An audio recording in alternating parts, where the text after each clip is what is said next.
김건희 특검이 공성동 의원이 통일교로부터 1억 원을 수수한 혐의로 그제 한 차례 소환 조사를 했는데 조사 한 번 만에 구속영장을 청구를 했습니다. 그만큼 범죄 소명에 자신이 있다라는 건 것 같은데 요거 이 김건희 특검이 공성동 의원을 소환 조사를 한 거 그리고 구속영장을 바로 발부한 거 청구한 거 요거 어떻게 보시는지. 예. 저부터요? 예.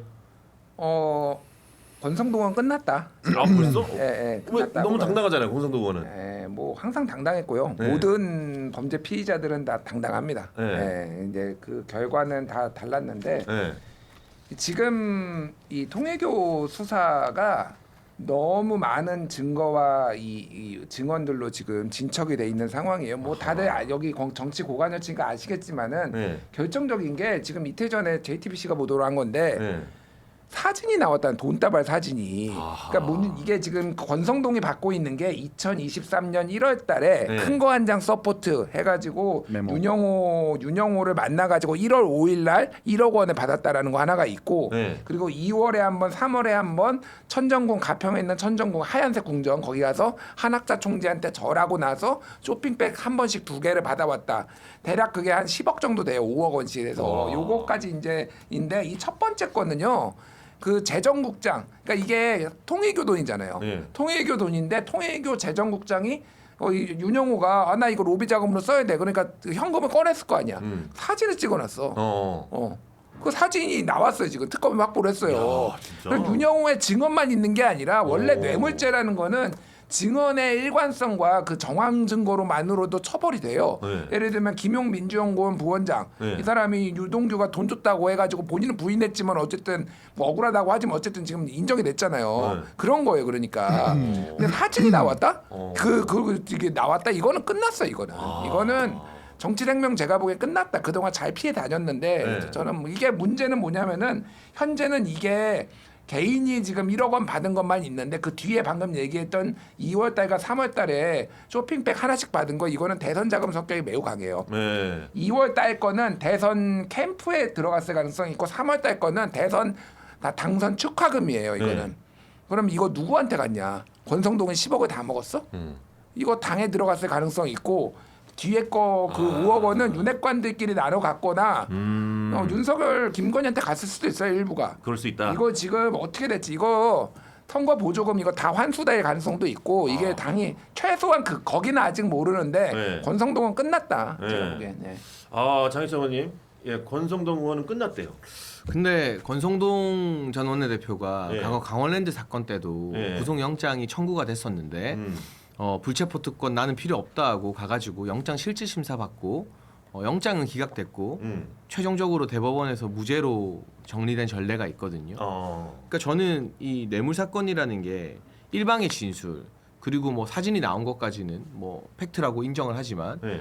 이게 건네주는 과정에서의 어떤 현장의 사진이나 녹취나 뭐 이런 것들까지 나온 건 아니잖아요. 그러니까 이게 옛날에 우리 그 성완종 사건 같은 경우도 보면 뭐 리스트가 나오고 뭐 비타 500박스에 뭐 돈 다 넣으면 그땐 3천만 원이었던가 했는데 이완구 전 총리가 그걸로 고생하고 막 정치 생명 끝났다 했는데 나중에는 다 무죄됐어요. 근데 결국에는 그 과정에서 뭐 지병이 생기셔서 돌아가시고 막 하는 안타까운 일들도 있었는데 그러니까 저는 당연히 팔이 안으로 굽죠. 인정합니다. 우리 당이고 저랑 가까운 분이니까. 근데 뭔가 화가 날 만큼의 이 스모킹 건이냐. 왜냐하면 자기가 사진 찍고 줘야지 해놓고 자기가 먹었을 수도 있는 거고 그 배달 사고 많이 일어나잖아요 전문 용어로. 그러니까 저는 모르겠다. 그리고 구속이 된다 한들 그게 끝은 아니고 이게 범죄 요건이 성립되려면 정확히 명확하게 받았다는 일시와 건넸다는 증거 그리고 그 받은 게 결국에는 어디에 사용됐는가에 대한 용처까지도 이제 증거로 나와야 되거든요. 그러니까 네. 저는 좀 더 지켜봐야 된다라고 생각하고 제가 아는 정치인 권성동은 돈 받으려고 큰절하고 그런 성격의 사람은 아니라서 저는 네. 아직까지는 결백을 믿어주고 싶습니다. 이게 그 권성동 의원이 지금 불체포 특권을 포기하겠다고 하는 것은 그만큼 당당하다라는 얘기 아닐까 싶어요. 예, 그건 선언적 메시지고요. 네. 네, 선언적 메시지. 아니 민주당이 통과시킬 텐데 뭐 그게 무슨 본인이 의미가 포기한다고 해서 포기가 되는 그 그런 게 거리가 아니에요. 아니에요. 아 네. 나는 포기할게. 나는 이거 안 쓸 거야. 이거. 나 이 권한 내려놓을게. 그러면 이 불체포 특권이 이 사람한테 적용이 안 되는 것이 아닙니다. 아 무조건 해야 돼. 무조건 해야 되는 아, 거예요. 근데 무조건 이제 해.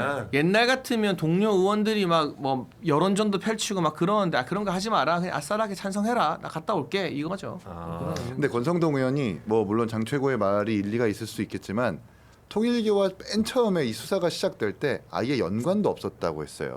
윤영호 세계본부장 알지도 못했다고 했었습니다. 근데 한번 드러난 게 뭐냐면 권성동 의원의 보좌진이 저장되어 있지 않은 번호로 전화했다가 알고 보니까 그 번호가 윤영호 전 세계본부장과 연결되어 있는 그 번호였고 전화 잘못 걸었네요. 그 택배 기사님이 그걸 녹음해가지고 공개가 된 거거든요. 그러니까 본인이 얘기했었던 주장과 나온 증거가 너무 다 안 맞아요. 그리고 이미 통일교 내부에서는 권성동 대표한테 다섯 차례 한학자 대표한테 무슨 뭐 권한에 대해서 특별 보고를 했다라고 이미 증거가 나왔습니다.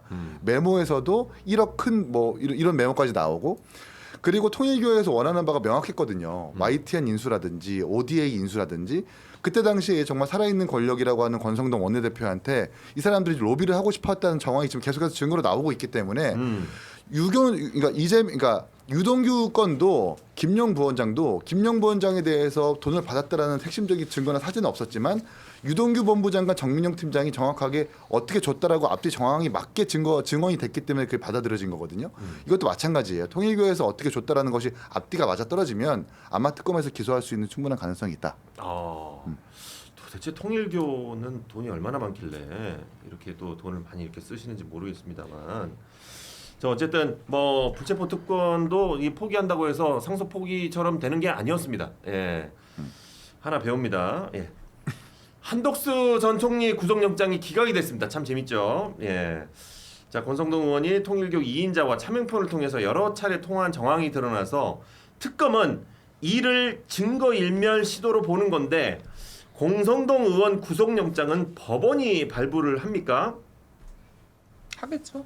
그러니까 뭐 이게 동어반복인데 지금 얘기했던 거 그러니까 한덕수 총리는 뭐 전에 다른 얘기를 했겠지만은 이게 부작위에 그러니까 방조 혐의가 메인이어서 그거 말도 뭐 공용문서 뭐 조작 뭐 이런 것도 있었지만은 네. 방조 혐의는 원래 해야 되는 거를 안 한 거니까 발목아지라도 잡고서 바지가랑이라도 잡고서 윤석열 대통령 하면 안 된다 이런 걸 안 했다라는 거잖아요. 네. 그러니까 이게 약간 애매한 부분이 있었다. 법원이 이제 그렇게 본 것 같고 한덕수가 열심히 조사를 받았어요. 다 나와서 얘기를 했기 때문에 그래서 이제 안 나온 거고 권성동은 지금 방금 얘기했잖아요. 지금 이 차명폰으로 자기 보좌관 폰으로 계속 지금 윤영호 좀 통화 좀 하자고 계속 얘기를 한 거예요. 그게 바로 증거인멸에 우려가 있는 거예요. 그러니까 말 맞추려고 계속 시도를 한 게. 그러면 이거는 상식적으로 이거는 구속이죠. 이거는 영장 나온다. 그냥 그러니까 발부된다. 예. 알겠습니다. 계엄해제를 방해했다라고 해서 한덕수 전 국무총리가 이제 구속영장이 청구가 됐는데 기각이 됐습니다. 네. 심사 결과가 기각이 되는데 사실 많은 분들이 기각이 될 거라고 생각을 못 하셨던 것 같아요. 박민영 대변인께서는 어떻게 보셨어요? 저는 기각될 거라고 기각될 말씀드렸죠. 거라고요? 계속 기각될 거라고요. 왜냐하면 이게 근데 영장 발부 자체가 판사 개인 재량이 굉장히 크게 작용을 하기 때문에 사실 네네. 예측이 어려운 게 맞습니다. 그런데 그런 걸 감안하더라도 한덕수 전 국무총리가 적극적으로 개입한 바가 전혀 없어요. 그러니까 국무회의 관련된 쟁점들을 지금 다투는 건데 국무회의는 제청을 하는 것이 국무총리의 권한이자 의무이기 때문에 불가피하게 개입이 된 것이지 한덕수 국무총리가 능동적으로 비상계엄에 개입했다, 연루됐다라고 할 만한 증거가 없거든요. 네. 그렇기 때문에 헌법재판소에서도 국무회의 제청상의 의무를 수행을 한 것이고 국무위원들의 의견이 국무위원장인 대통령의 의사결정에 구속력을 갖지 못하기 때문에 그런 국무회의 주최상의 절차상의 하자를 한덕수에게 책임 묻기가 어렵다. 이런 취지의 결정을 했었고요. 또한 뭐 사후에 계엄 선포문에 결재를 했다. 제가 법리적으로 말씀드리는 겁니다. 국민들께서 보시기에는 부적절했다라고 보실 거예요. 제가 봐도 부적절하고요. 그런데 사후에 어떤 결재를 했다라고 하는 게 또 이제 문제 삼아지는 것인데 그것이 국무회의 절차상의 문제가 당연히 지적이 될 수가 있기 때문에 이런 것들을 보완해야 한다라고 하는 그런 문제인식이 발현된 것이고 네. 그 직후에 한덕수 국무총리가 그럼에도 불구하고 내가 이것을 결재하고 동의하는 것은 부적절하다라고 판단을 해서 취소를 해달라고 요청을 했다라고 하는 겁니다. 굉장히 궁색한 것은 맞지만 이것이 검찰에서 주장하는 비상계엄에 깊게 연루되어 있다라고 하는 것을 혐의를 입증하기에는 부족했다라고 하는 것이고 지금 법원 측에서도 다른 이유가 아니라 혐의 자체가 아직 다툼의 여지가 있다라고 하면서 구속영장 발부를 안 해줬다라고 하는 게 네. 중요할 것 같습니다. 알겠습니다. 저는 이거는 구속영장 발부가 쉽지 않았을 거라고는 봐요. 왜냐하면 우리가 구속을 하게 될 때 가장 큰 요건 세 가지를 보면 일단 사안의 중대성, 그다음에 증거인멸 우려, 도주 우려 이렇게 세 가지를 봐요. 근데 사안의 중대성이 크죠, 매우. 근데 방조잖아요. 주범이 아니잖아요. 그러다 보니까 사안의 중대성 부분에서는 일단 약간 빠져나갈 수 있는 거고, 그 다음에 도주 우려, 증거인멸 우려 이미 할 거면 벌써 했죠. 네. 그러다 보니까 구속까지 시킬 사안은 아니라고 재판부는 봤을 가능성이 높아요. 유죄 여부를 떠나가지고요. 네네. 근데 그럼에도 불구하고 저는 특검이 이렇게 기각될 것을 알면서도 사실 그런 충분한 가능성을 알면서도 이 구속영장을 신청했다고 보는 게 뭐냐면 지금 수사가 어느 정도 벽에 부딪혔구나라는 느낌이 좀 들어요. 왜냐하면 구속이 되면요. 이 사람이 심리적인 굉장히 압박감을 느끼면서 좀 자수를 하게 돼요. 그러니까 묻는 말에 이렇게 묵비권이나 혹은 거짓 이런 게 아니라 정말 자기가 아는 거 다 얘기하고 그러니까 나 좀 내보내줘요라고 이제 부는 경우가 많다는 거죠. 이제 보통 그래서 검사들이 많이 쓰는 방법 중에 하나 이렇게 구속을 시켜놓고 피의자 신문을 통해서 나머지 것들을 풀어가는데 이제 나머지 국무위원들에 대해서도 조사를 좀 해봐야 되는데 한덕수 국무총리가 그걸 제일 잘할 것 같거든. 그러니까 이 사람을 구속을 시켜서 자수를 받겠다라는 의도가 좀 있었다고 봐요. 한동수 전 국무총리가 만약 구속이 됐으면 나머지 장관 이 방관죄로 구속이 됐다 나머지 장관들 다 다 구속돼야 해야죠. 다 되는 거 아니에요? 그렇죠. 네. 그러다 보니까 그런 부분에서 특검은 그 부분을 노리고 들어간 건데 재판부에서 보기에는 그런 식의 수사는 이제 좀 하지 마라. 확실한 증거와 뭐 이런 걸 가지고 와라. 무리수였다. 예, 저는 그렇게 보이는데요. 이 특검이 이런 식으로 지금 기각이 난 게 한 번이 아니거든요. 사실은 계속 물론 재청구해가지고 되기도 하고 막 그랬지만 조금 더 돌다리도 두들겨 봐야 할 아주 매우 중요한 사건이에요. 왜냐하면 이렇게 구속영장 기각이 국민들에게는 어떻게 느껴지냐면 한덕수 국무총리가 죄가 없나? 라고까지도 연결이 돼요. 맞아요. 사실 그건 약간 다른 이야기거든요. 네네. 근데 이런 것들을 특검이 이렇게 실수를 해버리면 안 돼요. 그래서 좀 오인을 할 수 있으니 좀 더 특검이 신중하게 좀 수사를 해야 된다. 알겠습니다. 김은세 소치하고 말이 정말 맞는 말인 것 같아요. 오. 근데 여기에 대해서 좀 사실관계 바로 잡아야 돼요. 네. 뭘 바로 잡아야 되냐? 사실관계가 바로 총리가 방조죄면 다른 장관도 방조죄다? 이건 아닙니다. 우리 재헌 헌법에도 뭐라고 네, 나와 있냐면 총리를 국회에서 동의를 받아야 되는 이유가 총리는 대통령의 독주를 막기 위함이라고 되어 있어요. 견제 그만큼 역할이다. 장관하고 다른 거예요. 그래서 장관은 임명하면 되는 것이고 그래서 총리는 국회의 동의를 받아야 되는 겁니다. 그렇기 때문에 장관이 방조를 했을 때와 총리가 방조했을 때는 하늘과 땅 차이는 점 먼저 말씀을 드리고 네. 지금 우두머리 그러니까 내란 관련해가지고 세 가지의 지위가 있습니다. 첫 번째는 우두머리가 있고 두 번째는 내란 중요 임무 종사자가 있고 세 번째가 가담자가 있는데 단순 가담자. 네. 여기에 한덕수 총리는 내란 방조자로 되어 있어요. 저는 여기에 대해서 정재욱 판사가 조금 법리적으로 조금 아니라고 생각을 한 것 같아. 그러니까 이 세 개 중에 안 떨어지는 거예요. 근데 방조 같은 경우는 형량이 주범의 절반입니다. 그럼 내란 우두머리 절반이면은 우두머리가 무기징역이기 때문에 최소 10년 이상인 거예요. 그래서 사안도 되게 중요합니다. 그리고 이 방조, 가담, 허위 공문서 작성 그중에 위증인데 이게 국민 정서를 상당히 건드린 거예요. 네. 왜? 개헌 선포문 받았냐 안 받았냐? 안 받았다. 근데 왜 주머니에 있냐? 있는지 몰랐다. 이건 완전 개 거짓말이거든요. 그래서 근데 이거 CCTV에 잡혔잖아요. 그럼에도 그리고 더 중요한 건 뭐냐면 이 한덕수가 추경호 전 원내대표하고 통화를 했단 말이에요. 7분 동안 이 내용을 구속을 시켜서 규명을 하려고 했는데 그걸 여기에 찾으려는 좀 거야. 차질이 좀 생겨서 저는 그게 아쉬운 그걸 거지. 찾으려는 거야. 어차피 이분은 이제 감옥 갑니다 언젠가는. 그래서 언제 가느냐에 가요. 두고 보세요. 그렇기 때문에 왜냐 혐의 인정했잖아요 이미. 그걸 찾아서 구속영장을 치면 되잖아요. 그걸 못 하는 거 아닙니까? 혐의를 인정을 했는데 네. 일단 다른 나머지 혐의에 있어서는 방어권을 보장을 해준 거예요. 그러니까 방금 말씀하신 혐의 찾아가지고 영장 치면 된다는데 그게 미진했던 거지. 이 7분 추경호와의 7분. 그래서 제가 그래서 김성열 최고가 했던 말이 다소 맞다. 일렀다. 맞다. 네. 그래서 상당히 앞으로는 더 신중해야 된다. 네네네. 그래서 이게 좀 야사기는 한데 네. 그 트럼프 대통령의 좋아합니다, 맷 그거, 잭 야사. 스미스 매드 잭 스미스 이 발언이 저는 상당히 영향을 미쳤을 수 있다고 저도 생각을 사실- 합니다. 저도 사실 그 생각을 네. 한번 하게 했는데 숙청 내지 혁명이라는 표현까지 썼잖아요. 네. 뭐 그 자리에서는 그래 오해였겠죠라고 했지만 그 표정이 맞아. 오해라고 하는 생각이 아니에요. 내가 다 알고 있는데 뭔 소리 하고 있냐. 근데 처신 잘 해라. 적당히 우리 해. 뒤로 가서 얘기하자. 이제 네. 이 얘기를 한 거예요. 네, 네. 그러니까 교회 압수수색을 했다라고 하는 것도 명백한 팩트고 맞아. 미군 오산 기지를 특검이 들어간 것도 팩트지 않습니까? 네, 네. 그러니까 뭐 한국 기지를 털었다라고 해서 미군 기지를 들어갔다라고 하는 사실이 없는 게 되나요? 안에 미군들이 버젓이 돌아다니는데 그러니까 이런 부분들에 대해서 미국이 실시간으로 다 보고를 받고 있다라고 하는 거고 제 아무리 특검이 정통성을 가지고 수사를 한다지만 그 법에는 최우수단성이라는 게 있기 때문에 그 수단을 강구하는데도 선이라는 것이 있습니다. 통일교 명단 50만 명을 모두 다 확보를 하고 개인의 종교의 자유를 침해하고 이런 부분들은 굉장히 논란이 될 수가 있기 때문에 앞으로 특검이 처신을 좀 잘해야 된다. 그런 네. 말씀도 드립니다. 아 근데 저도 이 생각 하긴 했거든요. 사실 그 정상회담에서 특검이 굉장히 위축될 것 같다라는 생각이 들더라고요. 왜냐면 여기저기 이제 다 많이 특검이 영향력이 끼치니까 정상회담에서 이 말이 나와서 막 숙청 해가지고 막 너무 피곤해요. 그리고 이제 그냥 기소 좀 해요. 뭘 계속 질질 끌어요. 나올 것도 없더만. 그 보니까. 내용이 나와가지고 약간 좀 정상회담 자체가 이게 뭐하고 다 깜짝 놀라고 막 비서실장님 막 뛰어가고 막 그랬잖아요. 그런 거에 영향 받으면 안 되죠. 우리가 원래 그러려고 그런데? 저 제 내피셜인데 분립을 해놓은 거고. 원래 그런데? 네, 사실 저도 이 얘기 안 하려고 그랬는데 네. 여기서 얘기하니까 그래서 잘 꺼냈습니다. 이거 진짜 있지 않을까라는 생각도 좀 들긴. 근데 사람의 심리라는 게 사람이 사실. 심리라는 건 그럼요. 그럴 수 있는데 네. 그래도 소신을 가지고 수사할 건 하고 해야죠. 이건 역시 합리적이네요.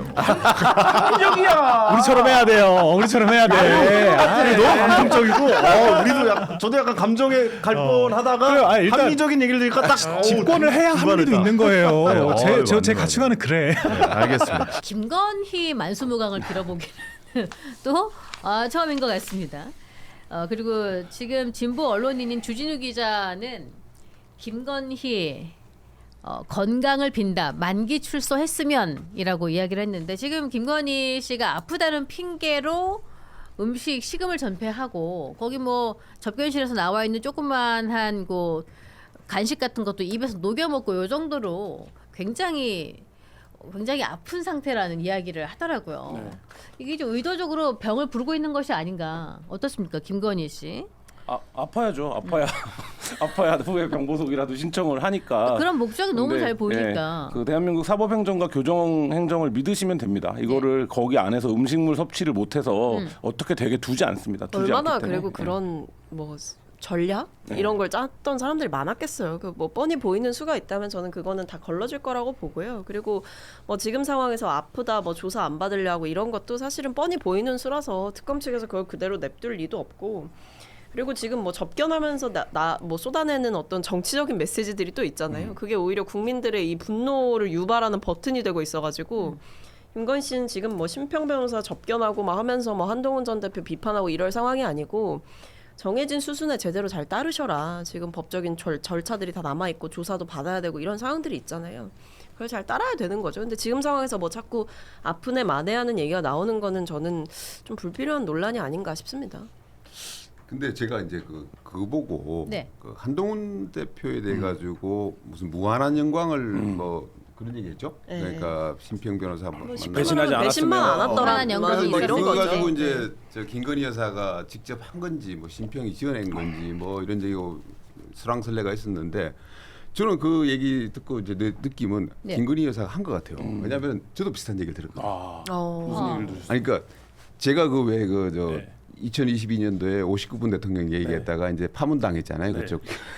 그래가지고 근데 이제 그 이후에 제 3자한테 제가 직접 들은 건 아니고 그분은 왜 그러셨대요? 가만히 계셨으면 이 정부에서 중책을 맡으셨을 텐데 뭐 이랬대요. 그 표현을 심평식으로 우회적으로 표현한 거죠. 아니 무한한 그러니까 영광은 이 종교적인 김건희식 의미가. 얘기인 것 같더라고요. 그러니까. 김건희식 어법. 그 그러니까 어법인데 약간 미화시켜가지고 약간 뇌의 어떤 알고리즘 같은 게 비슷하게 돌아간다 이런 말씀이죠. 맞네. 그렇죠. 예. 그러니까 그 제 느낌에는 그래서 그런 얘기를 들어봤기 때문에 이게 한동훈 대표한테도 그런 얘기를 충분히 아마 김건희 여사가 하지 않았을까.